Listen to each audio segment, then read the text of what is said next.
Most of the organizations that appear very prominently during the late 60s and early 70s come from Texas. The League of Latin American Citizens formed in 29, the American GI Forum formed in 47, the student organizations, and then later MALDEF, the Mexican American Legal Defense and Educational Fund, and others. They originate in Texas. Most historians like to point to the farm worker strikes of the late 60s and early 70s as an important energizing element in this growing movement. There are many other things that occurred before that and after that, but that is one very important marker, the organizing efforts by farm workers to strike for improved conditions and boycotts that allowed people outside the Mexican-American community to bring pressure on the farmers to sit down at the bargaining table with the farm workers. We helped in asking, particularly near campus, the liquor stores that were here, and asked them to take down the Gallo wines. Those are the ones that the United Farm Workers were boycotting if they would, do it voluntarily.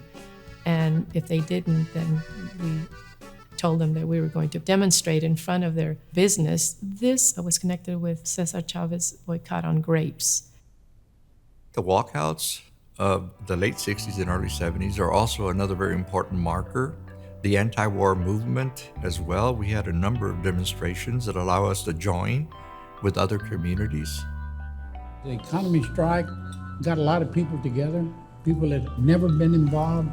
I tell a story about my mom. I never dreamed that my mother, because she was kind of laid back, that she would ever get involved in anything.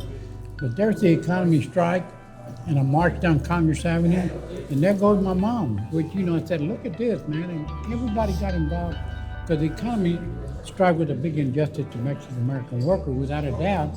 The economy furniture was North Austin. Back in those days, it might as well have been Waco. About 90-something% were Mexicanos working there, Chicanos. There were a lot of friends of Buddy's in that place. Lencho and Leon, all of them were working there. Buddy's brother, Buddy's father, they were all working in there. Buddy and we were living at his parents' house here on 3rd and Water.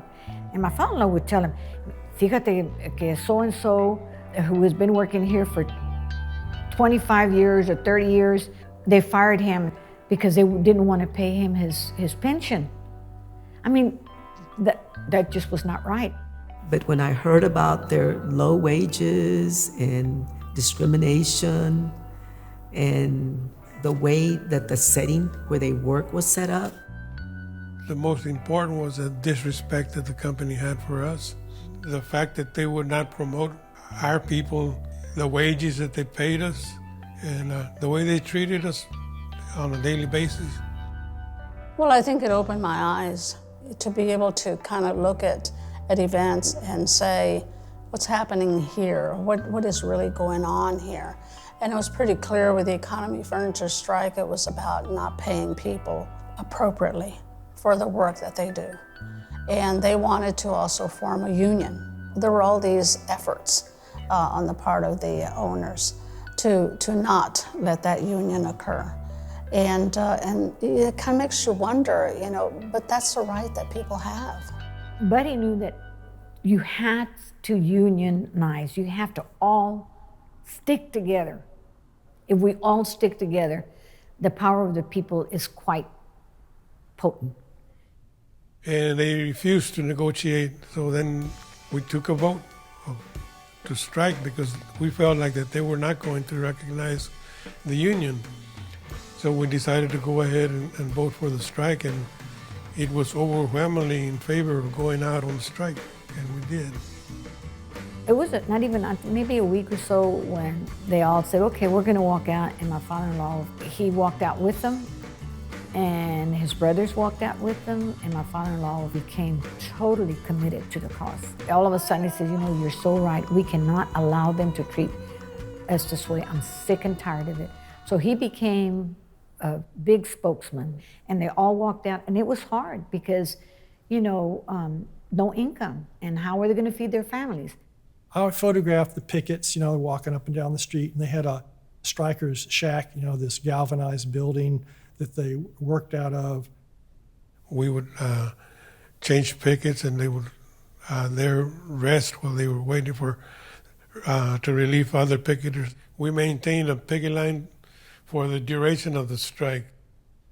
One Saturday, my dad told me they're going to have a protest, a march against what's happening at the Economy Furniture, and it's going to be downtown. He didn't work at the Economy Furniture, but he had relationships with others. They had a march in Austin on Congress Avenue.